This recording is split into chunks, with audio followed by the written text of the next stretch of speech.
이 콘텐츠는 온에어 스튜디오에서 만들어졌습니다. 안녕하세요, 리치투게더입니다. 이번 영상에서는 팔란티어와 관련된 주요 수치들을 쭉같이 살펴볼 텐데요. 그래서 평소보다 영상이 좀 길어질 것 같긴 합니다. 정성껏 제작했으니까 그래도 한번 끝까지 시청해 보시기 바랍니다.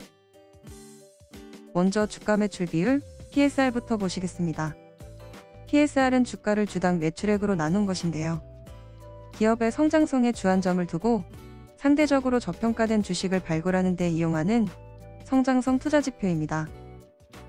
아무래도 막 번창하기 시작한 기업은 매출은 늘어나지만 이익이 나지 않는 경우가 많으니까 PSR을 사용하는 게 더 중요하기도 합니다.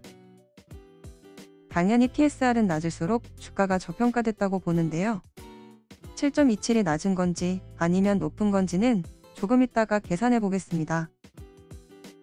팔란티어의 오퍼레이팅 마진, 즉 매출 총이익률은 78.59%입니다. 매출에서 매출원가를 뺀 게 매출 총이익. 여기서 판매 및 일반 관리비와 감가상각비까지 빼면 영업이익이 나옵니다. 영업이익에서 영업의 이익 및 비용을 제해주면 드디어 순이익이 나오는데요. 매출 총이익을 매출로 나눈 매출 총이익률은 팔란티어의 경우 78%라는 얘기입니다. 일반 제조업의 경우 통상 잘 나와야 30에서 40%이고요. 테크 기업이라고 해도 80%에 육박하는 매출 총이익률을 그것도 꾸준히 기록하는 경우는 흔하지는 않습니다. 예컨대 마이크로소프트 정도가 이 정도 선을 유지하고 있습니다. 아시다시피 팔란티어는 순손실을 기록하고 있는데요. 통상적인 매출 대비 일반 관리비, 감가상각비 비중을 감안하면 영업이익률이 58%, 영업의 비용으로 대략 8% 간다고 가정하면 순이익률은 50% 정도가 나옵니다. 향후에 이런 가정대로 팔란티어가 실적을 내준다면 주가 수익 비율, PER은 14배 정도가 나오는데요. 같이 계산해보면 PSR이 7.27이고 순이익률이 50%니까 이걸 나눠주면 14배가 나오는 겁니다. 퍼가 14라면 주가가 거품이다라고 보기는 힘든 수준입니다. 그리고 이어서 보면 팔란티어 매출은 꾸준히 증가하고 있습니다. 그리고 유동 비율은 사이상으로 굉장히 건전합니다. 한 배만 돼도 괜찮다고 보고 두 배가 되면 양호하다고 보는데 사니까 상당히 좋다고 평가할 수 있습니다. 그리고 여기서는 보이진 않지만 잉여 현금 흐름 또한 괜찮습니다. 다만 주가가 지난 1년간 60% 넘게 빠질 정도로 좋지 못한 흐름을 보여줬는데요.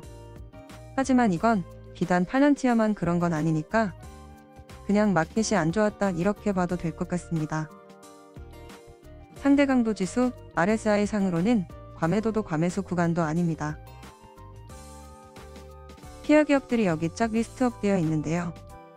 여기서 다들 아실만한 기업이고 팔란티어와 비슷한 매출 총이익률을 기록하는 기업 하나만 꼽아보면 아까 말씀드린 마이크로소프트입니다.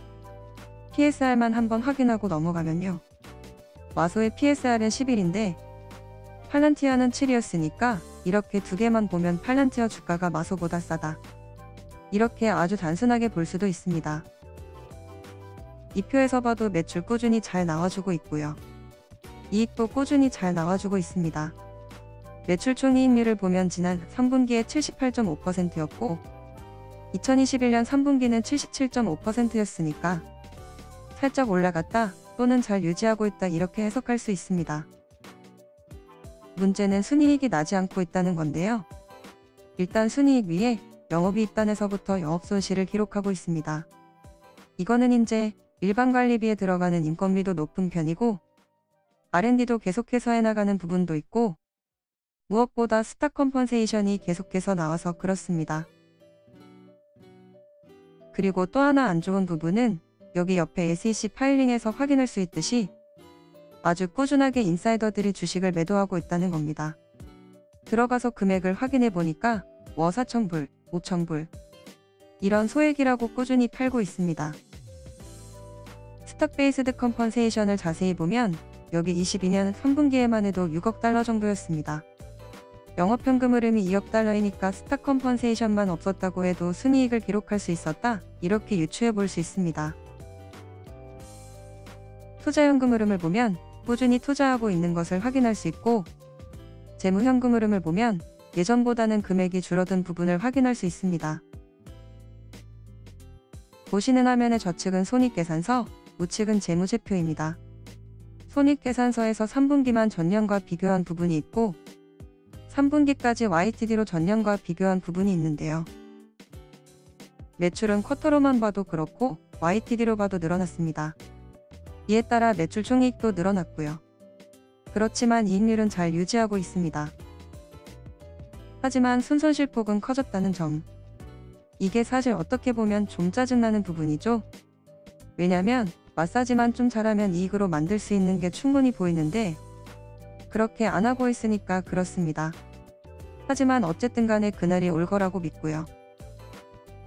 이어서 오른쪽의 재무제표를 보면 맨 윗줄에 인제 현금 및 현금성 자산을 보면 금액 자체도 그렇고 추이도 그렇고 괜찮습니다. 이런 시장에서 현찰이 없으면 흔히 외기라고 불리는 자금 조달 비용이 올라가는데 이 부분에 대해서는 크게 우려할 부분은 없어 보입니다. 개인적으로는 이 부분이 좀 눈에 띄고 그리고 이거는 조금 문제가 있다 이렇게 보이는 것은 바로 미수금입니다. 미수금이 매출 성장을 감안하더라도 너무 올라갔습니다. 팔란티어 비즈니스 모델 중에 하나가 스타트업에 투자하고 그 스타트업에게 자사제품을 사용하게끔 하는데요. 투자한 회사가 망하거나 아니면 망하지는 않았지만 대금 지불 능력이 없다면 이게 고스란히 팔란티어 재무제표의 미수금으로 잡힙니다. 실제로 미수금 턴오버도 올라갔고 투자했던 스타트업들이 현재 상황이 그리 녹록지 못하다는 얘기들이 나오고 있습니다. 하지만 이 부분은 아직까지 손익계산서상에 잘 보이지 않는데요. 보통은 미수금의 일부를 여기 매출 총이익하고 영업이익 사이에 프로비전 형태로 넣어주는데 아직 주목할 만하게 보이는 숫자는 없습니다. 참고로 이게 어카운팅 스탠다드 상으로는 문제가 있는 것은 아닙니다. 만약에 오디터가 왜 안 넣냐고 챌린지를 하면 고객이 돈 갚는다고 했다라고 대답하면 괜찮기 때문입니다. 자, 여기까지 팔란티어의 거의 모든 수치를 살펴봤습니다. 남들이 모르는 정보를 갖고 있거나 아니면 그 정보를 해석하는 남다른 재주가 있으면 성공 투자에 도움이 될 것이라 생각하는데요. 이번 영상에서 말씀드린 정보와 제 나름대로의 해석이 여러분들에게 도움이 되었으면 합니다. 시청해주셔서 감사합니다. 화이팅입니다.